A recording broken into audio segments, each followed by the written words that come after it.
मैं जब से बिहार में हूं और जब से मैं बिहार की स्थितियों को देख रहा हूं, शिक्षा जगत में बहुत से बदलाव देखने को मिले, इसमें कोई संदेह की बात नहीं है। टीसीएच एडुसर्व ऑब्वियसली ये किसी नाम की तो मोहताज नहीं है बिहार में, लेकिन जब इसकी स्थापना की गई और तब और अब में कितना बदलाव हुआ है, कितने स्टूडेंट जुड़े हैं इसके साथ और किस तरीके से ये जो है बिहार में अपनी ऊंचाई प्राप्त कर रही है। तो वहाँ पे स्ट्रक्चर मजबूत करना पड़ेगा और टीचर की क्वालिटी और टीचर के पढ़ाने के स्किल को मजबूत करना होगा। उसके बाद एक टीचर 100 बच्चे को भी एक क्लासरूम में पढ़ा सकता है। और रिजल्ट की भी बात मैं बता दूं फिर ऐसे में कि 11,000 से ज़्यादा बच्चे हमारे यहाँ से गवर्नमेंट एम्प्लॉय बन चुके हैं। तो मैं इस चीज़ों को बहुत अच्छे से बारीकी से अनुभव करता हूँ कि कुछ वैसे भी बच्चे उसमें शामिल हैं, टीचर बने हैं, जिनके अंदर वो योग्यता नहीं है। के लिए शिक्षा के क्षेत्र में बेहद जरूरी है।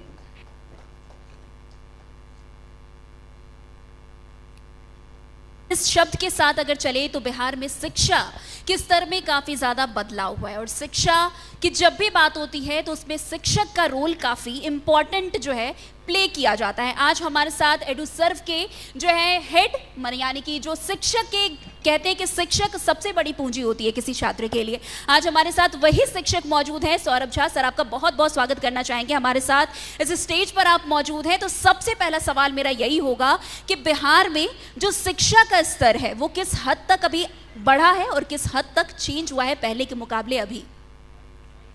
सबसे पहले इस परिसर में बैठे हुए सभी लोग को मेरा सादर प्रणाम, सभी पत्रकार बंधु को सादर प्रणाम। और बहुत ही अच्छा आपका प्रश्न है कि जो बदलते हुए बिहार में शिक्षा की जो स्तर है उसमें क्या बदलाव आया है। बिल्कुल ही यदि हम देखें, मेरा तो उतना अनुभव नहीं है क्योंकि मेरी उम्र भी उतनी नहीं है कि मैं आज से 15 साल जिसकी बात होती है उसके बारे में जानकारी ज़्यादा दे सकूं।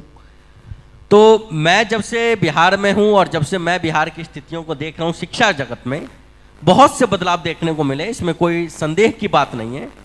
लेकिन मेरा बार बार एक कमी सा महसूस होता है कि बिहार में जो भी चीज़ें लागू की जाती है, जो भी नीति लागू होती है, वो पूरी तरह से गांव कस्बों में ज़मीनी स्तर पे नज़र नहीं आ पाती। तो सरकार तो अपनी नीतियां बनाती है, बहुत अच्छी नीति बनाती है, जनता के हक में बनती है। जो अधिकारी लोग उसमें सुझाव देते हैं और जिनको ज़मीनी स्तर पे वो काम कर रहे हैं, तो कहीं ना कोई तो ऐसा पार्ट है जो मिसिंग हो रहा है, जिस वजह से कुछ लोग उस चीज़ों से वंचित रह जा रहे हैं। तो सरकार को थोड़ा सा उधर भी ध्यान देना पड़ेगा कि कौन लोग वंचित हो जा रहे हैं, उसका भी थोड़ा सर्वे करवाना चाहिए। बिल्कुल जी। टीसीएच एडुसर्व किसी नाम की मोहताज तो नहीं है। अगर इस टीसीएच एडुसर्व को अगर आपको डिफाइन करना हो तो क्या डिफाइन करिएगा? टीसीएच को डिफाइन करने के लिए बस एक ही चीज़ है कि शिक्षा और बेरोजगारी के बीच में एक यदि हम पुल बनाते हैं तो ये पुल बनाने वाला टीसीएच है, जिससे कि बिहार में जो लाखों करोड़ों युवा जो बेरोजगार हैं, पढ़ाई करके शिक्षा करके डिग्री हासिल करके बेरोजगार बैठे हैं, उनको कैसे एम्प्लॉयमेंट में लाया जाए, चाहे वो गवर्नमेंट सेक्टर में हो या चाहे प्राइवेट सेक्टर में हो, तो उसका रास्ता बताने का काम टीसीएच करता है। टीसीएच एडुसर्व की स्थापना कब हुई और इसका मेन जो मकसद है वो क्या था? टीसीएच की स्थापना कोई शौक से नहीं की गई, मजबूरी में की गई।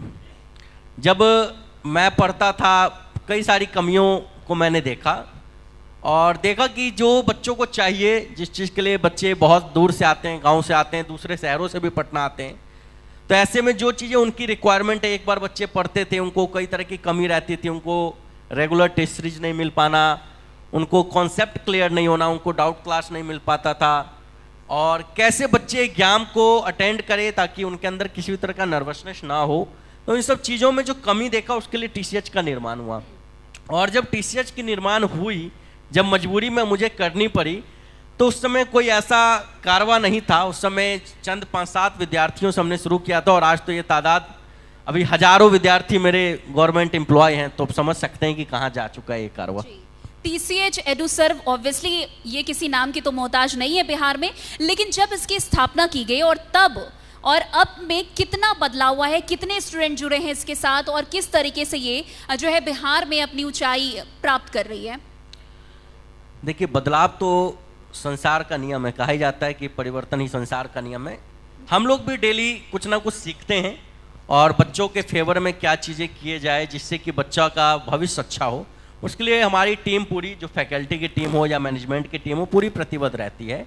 साथ ही साथ आपने जो बात किया कितने विद्यार्थियों का, तो हम लोग इस पर ध्यान नहीं देते कि कितने विद्यार्थी पढ़ रहे हैं। हम लोग का कोशिश रहता है कि जितने पढ़ रहे हैं उसमें से 80% सेलेक्ट हो जाएं। और रिजल्ट की भी बात मैं बता दूं फिर ऐसे में कि 11,000 से ज़्यादा बच्चे हमारे यहाँ से गवर्नमेंट एम्प्लॉय बन चुके हैं अभी। जो बिहार के माननीय मुख्यमंत्री जी का एक सपना है कि 10 लाख से ज़्यादा रोजगार देना है, जब उन्होंने बोला आज से 5 साल पहले, उस समय मेरी संस्थान करीब करीब 6-7 महीने की थी और आज तो 6 साल होने वाले हैं संस्थान को। तो वो जो उनका सपना था 10 लाख में से, तो 10,000 तो वो मेरे ही हैं विद्यार्थी जो मैंने पढ़ा के उनके सपनों को पूरे करने में साथ दिया है उनका। मैं आपसे सौरभ जी एक सवाल पूछना चाहूँगी, क्योंकि आप एक शैक्षणिक संस्थान के डायरेक्टर हैं, शिक्षा का कारोबार है आपका, और हम यहाँ पे आज बदलते बिहार, संवरते बिहार पे चर्चा कर रहे हैं। अगर बिहार के बदलाव की बात करें, अगर किसी भी राज्य के या देश के जब बदलाव की बात आती है, डेवलपमेंट की बात आती है, शिक्षा का स्तंभ बहुत मजबूत होना चाहिए। मैं आपसे जानना चाहती हूँ, आने वाले विधानसभा चुनाव के बाद आप सरकार से शिक्षा में किस तरह के बदलाव, प्रोग्रेस की उम्मीद रखते हैं? आपके हिसाब से आपको लगता है कि अभी तक सरकार ने जिस तरीके से शिक्षा के लिए काम किया है बिहार में, क्या आगे हमें इसे और ज़ोर देने की ज़रूरत है? क्या इसमें किसी परिवर्तन की ज़रूरत है? हमें शिक्षा के स्तर को थोड़ा और बढ़ाना चाहिए? बिल्कुल, शिक्षा के स्तर को तो बढ़ाना ही पड़ेगा, क्योंकि मैं देख रहा हूँ और मैं खुद ही बहुत सारे टीचर जो बने हैं अभी हाल में बीपीएससी टीआरई के माध्यम से, उसमें करीब करीब 4,000 विद्यार्थी मेरे हैं जो बने हैं।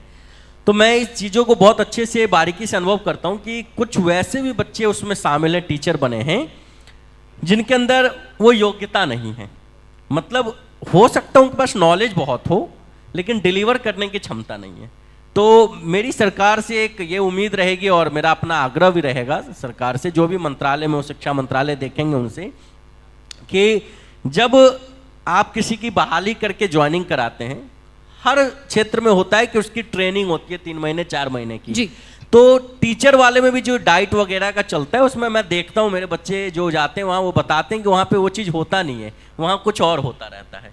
तो उसको भी प्रॉपर 3-4 महीने की ट्रेनिंग दे, ताकि वो आने वाले भविष्य बनाने वाले हैं, तो वो बहुत अच्छे से उस चीज़ को हैंडल करें और बहुत अच्छे से डिलीवर करें। जो बच्चे क्लास में नहीं बैठना चाह रहे हैं, नहीं रुकना चाह रहे हैं, वो आप ऐसा पढ़ाने का माहौल बनाइए कि वो बच्चे वहाँ आके ठहरे, वहाँ आके बैठे और आपकी बातों को सुने, समझे। आप कहना चाहते हैं कि बीपीएससी के माध्यम से हम जिस तरीके से शिक्षा के लिए शिक्षकों का चयन करते हैं, जो उनकी ट्रेनिंग होती है, हमें उसमें थोड़ा डेवलपमेंट की ज़रूरत है, ताकि अच्छी ट्रेनिंग के बाद हम एक बेटर टीचर प्रोवाइड करें स्कूल में। लेकिन इसके साथ साथ मेरा एक और सवाल है, ऐसे बहुत स्कूल हैं बिहार में, दुर्भाग्यवश हमारे पास शिक्षकों की अभी भी बहुत ज़्यादा कमी है। पर स्टूडेंट जितने टीचर की ज़रूरत है, हम वहाँ तक उस श्रेणी में भी शामिल नहीं है। ऐसे बहुत स्कूल हैं जहाँ शिक्षक हैं ही नहीं, ठीक है।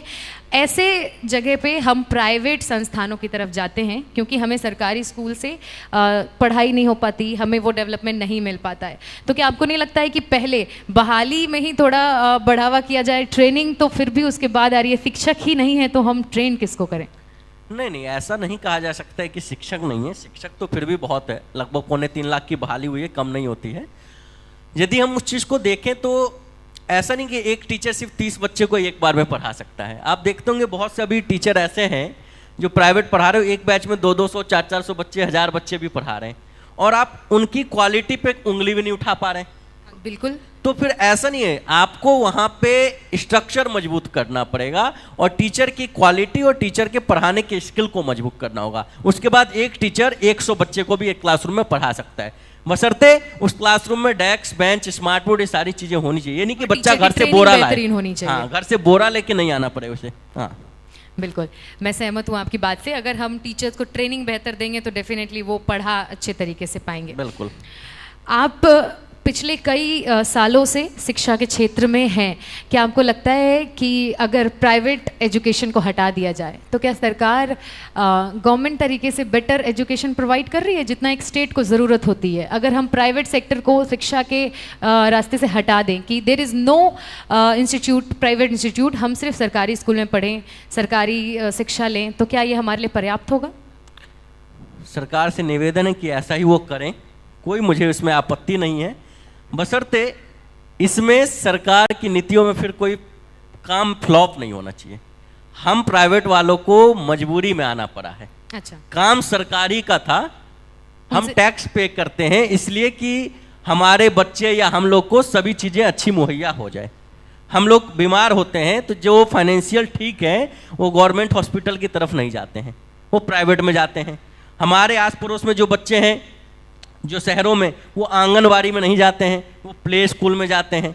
तो आंगनवाड़ी को प्ले स्कूल जैसी सुविधा दे दो, बच्चे आंगनवाड़ी आने लगेंगे। तो पहले आपको मैं जो बोला कि वो चीज़ों को पहले व्यवस्थित करनी पड़ेगी, उसके बाद ही प्राइवेट को हटा दीजिए। प्राइवेट को जरूरत ही नहीं आने की, काम तो सरकार का है। प्राइवेट वालों तो सरकार यदि वहाँ विफल है तो प्राइवेट वहाँ आके उन चीज़ों को सुधारने का प्रयास कर रही है। मतलब हम सरकार की मदद कर रहे हैं प्राइवेट बिल्कुल, तरीके से। हम सरकार की मदद ही कर रहे हैं।